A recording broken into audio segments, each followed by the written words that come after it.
अस्सलाम वालेकुम वरहमतुल्लाह। बाबर एक गरीब शख्स का इकलौता बेटा था।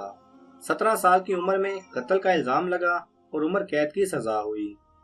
40 साल जेल में काटने के बाद एक दिन बाबर को अदालत ने ये कहते हुए बरी कर दिया कि ये बेगुनाह है। बाबर कमरे अदालत में जज के सामने बैठा था। जज ने उनके आगे एक खाली वर्का रखा और उनसे कह दिया कि इन 40 सालों के बदले इस कागज पर जितनी चाहे रकम लिख दें, रियासत आपको फौरी अदा करेगी। जानते हो बाबर ने क्या लिखा?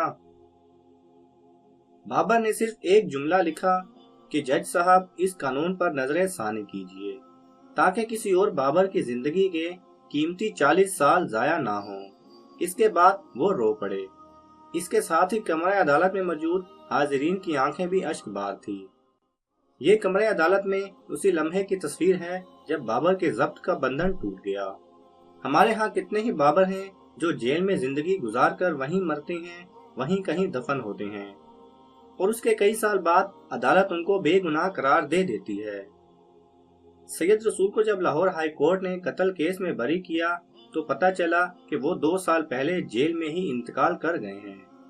जब मजहर हुसैन को 19 साल बाद कत्ल केस में सुप्रीम कोर्ट ने बरी कर दिया तो मुअज्जिज अदालत को बताया गया कि वो 2 साल पहले ही जेल में ही वफात पा चुके हैं। रहीम यार खान के 2 सगे भाइयों को फांसी चढ़ाए जाने के बाद अदालत उज़्मा ने बेगुनाह करार देकर बरी कर दिया था।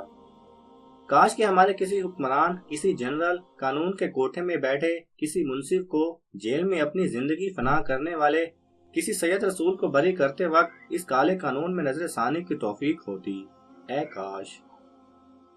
अगर आपको ये वीडियो पसंद आए तो इसे लाइक और शेयर कीजिए।